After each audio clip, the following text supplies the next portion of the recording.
We're talking about average, everyday people who just simply want to exercise their basic human rights. 9 BC members of parliament are standing against Iran's imprisonment and execution of protesters by politically sponsoring some Iranian people who have been imprisoned and whose lives are at risk. One of the MPs says this is a message to the Iranian regime that people are watching. Political sponsorship means the MPs will be following physicians and medical students on social media and amplifying their stories, those who are behind bars in Iran for treating injured protesters.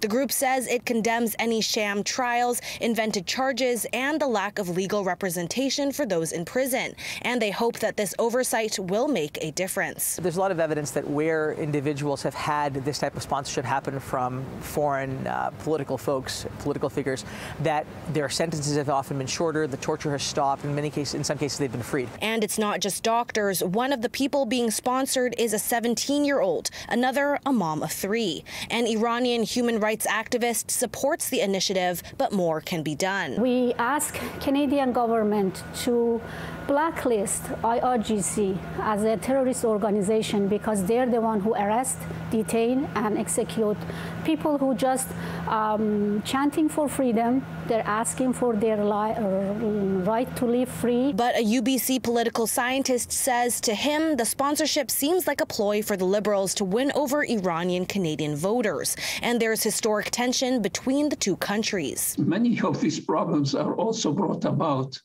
by the policies the West has taken vis-a-vis Iran. Iran lives in hardship.